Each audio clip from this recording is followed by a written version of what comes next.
bunch of interesting things that I have seen and done there. This covers most of it, but rather than me just telling you a bunch of stuff that you might not be interested in, I think it would be great if you guys ask me what you want to hear, and I'll just answer some questions, and we'll start with you. The urban legend about the Germans were on Monadnock signaling ships. Obviously, the time that you spent there, what do you think? There's a lot of very questionable material in those so-called rumors in the history. Nothing's actually been put in as far as facts, but I have seen the Pompeii Cave, and I do know that you can see the buildings of Boston from there, but sending signals there is a very unlikely thing, especially for that time. And I like the fact that we still have some mystery and history as part of the mountain. But there is possibilities that some of that might be true, but you know what happens when the stories grow taller on down the line? That's what happens. Yes? I have two questions. First, have you ever seen a mountain lion? And Dubé says in New Hampshire. And the second is, why do you see stone walls in the woods on mountains? Okay, well, as far as the mountain lion thing goes, if there was anything out there like that, you see the tracks in the snow. There's no other way that any animals can get by without leaving their tracks behind. So there's no mountain lions, and there is no rattlesnakes. There's possibility of mountain lions elsewhere, but I see cat tracks, some pretty big ones, but I'm pretty sure that's just the bog tracks. And what else did you need to know? The stone walls. The stone walls, well, originally all this area was all divided up accordingly, and the stone walls were the boundary markers. And I'll tell you one thing, I have seen some incredible stone walls going up the side of some steep hills, even up on Monadnock, not really close to the top, but I would consider the stone walls of New England equal to like the Great Pyramids of Egypt. You put them all together, think about it. And actually that piece of video that was shown here, I think that was on the Parker Trail near the toll road. But yeah, if you're out walking through the woods, 100 years ago, the town maps were about the same. Property lines have changed, and the other thing is if anybody wants to get rid of rocks, they just pull them off and line them up somewhere, and they usually try to make it a workable thing, like a boundary line. But yeah, I've seen some stone walls in some pretty unbelievable places. And, oh, yes? What's in your hiking kit? My hiking kit? Yeah, what do you take with you in your pack? Oh, okay. Well, my normal, like a routine is a lot different from the winter to the summer. You wake up and you go according to the weather. I can travel fairly lightweight on this time of the year, pretty much dressed just like this. I always have my camera and a film camera and extra film, which is something that we just don't see out there anymore. And I need like a windbreaker. I carry a notebook so I can keep track of start times, stop times, total hours, minutes, trails I'm on, who I'm hiking with. Everything gets recorded and like that. And I also bring along little packages of some of my photographs so I can show off to people on the trail what they're not seeing from different times of the year. Mostly what I like to do is just show off the winter photography in the summer, because that's when all the tourists are there. And I meet people from all over the world, first of all, and I've actually met adults that say that they've never seen natural snow before. And I'm like, well, where are you from? And they're like, oh, well, Brazil or something like that. So some of these, and another thing is, if some of you haven't had a chance to look, there's a whole bunch of nice winter scenes here before you leave. Make sure you come over, take a quick look, and feel free to ask questions on that. But other than that, it's a matter of, like, whenever I get a new roll of film developed, I take those, bring them up, and show them off to all the regular hikers. Like, and there's a lot of people who are predictable. Like every Saturday morning, I can give you a list of the people I'm going to see in the first hour. And I'll stop and I'll show off what I got, you know, here, there. And I also bring along some of the pictures I do when I'm on my adventures up into the White Mountains, which is becoming a pretty big priority in what I've been doing lately. Because when this video came out, I had just signed up for the Osgood Trail on Mount Madison, a part of the Appalachian Trail to take care of. I got that up to standards as of this year, and now I can maintain it probably with 1 day per year. So I signed up for another section of trail up on Mount Madison, and that'll probably be another 4 to 5 years worth of my time involved there to bring that up to standards. And I'm hoping that I can do more here at Monadnock, but there's a little bit of politics going on keeping me from that right now. So we won't get into that. But anyways, and one thing that I usually do forget to let people know is because I do shoot a film camera and I don't have a computer, but I do have a website. I met a girl that who does trail work on Monadnock, and this is what she does for a living. So when I get my pictures developed here at the Peterborough Camera Shop, I get them done on a digital format, and I say, here you go, and she takes it home and puts it on the website, and it's under my name, Larry Davis, with nhfornewhampshire.com, and you'll get to see winter on Monadnock. So feel free to check that out accordingly. And one of my latest fun things that went in on that was last September, I got to see a bull moose near the top of Mount Monadnock. And it only took me 35 years, but I did it, and I was the only one with a camera, and everybody else was looking at it, and of course the tourists like, oh, does this happen every day? No, it doesn't. So I do have a couple of nice shots of a bull moose right near the summit of Monadnock, and I don't expect to see another one in the next 7,000 hikes. So, but there's a lot. I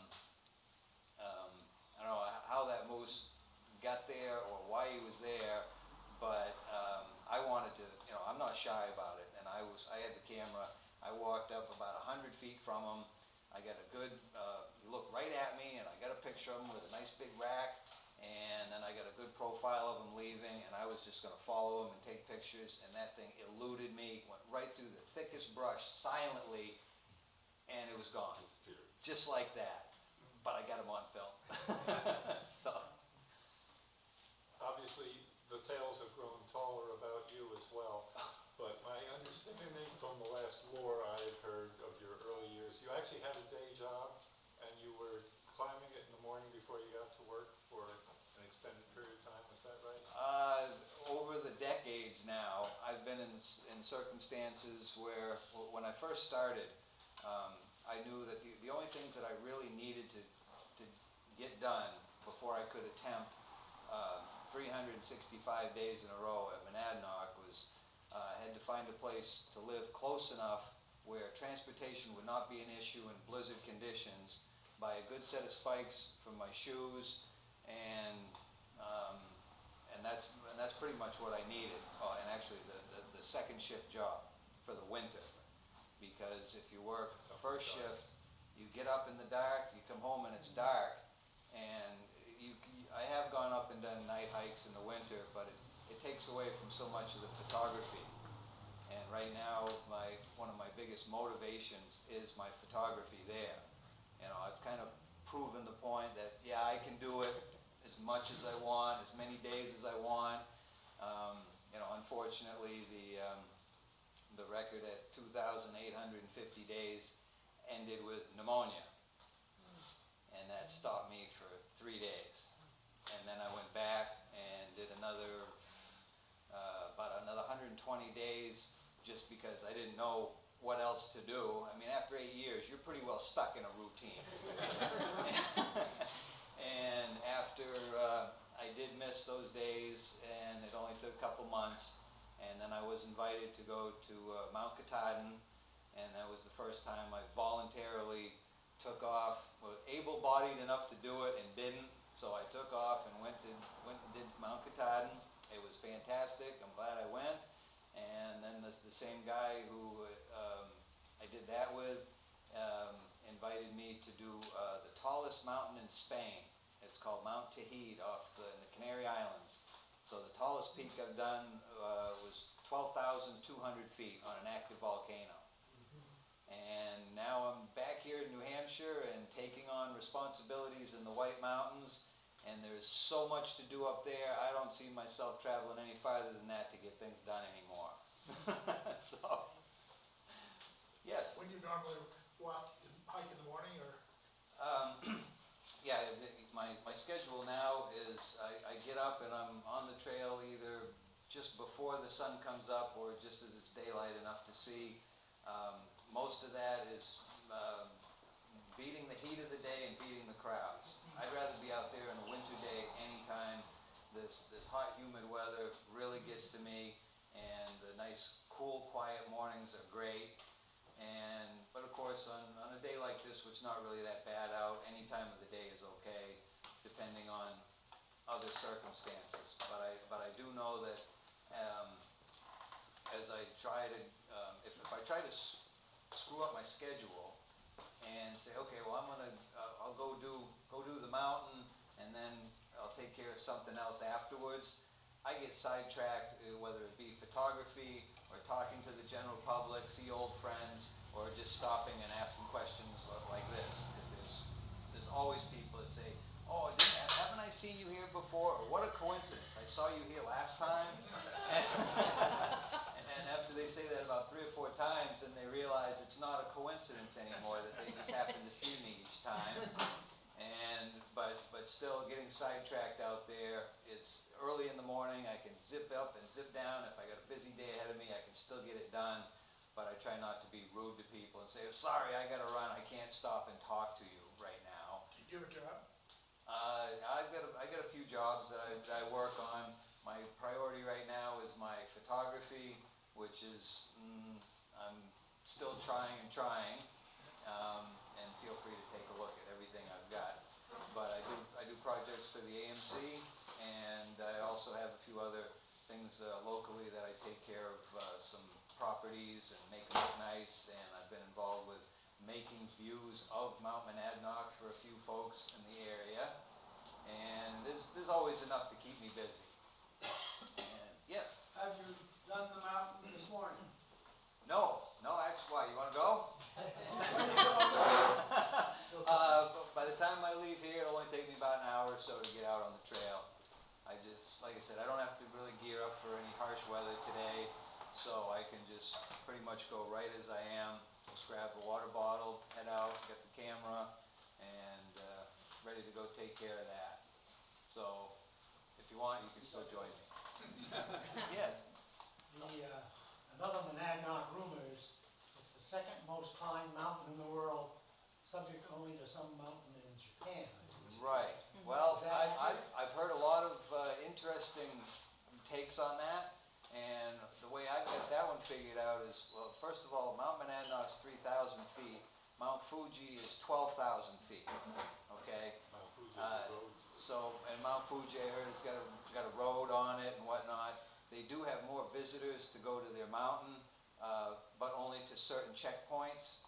And Monadnock is, in my opinion, the most summited mountain in the world, because we can have, I've seen groups of over 400 show up, and yeah, like that.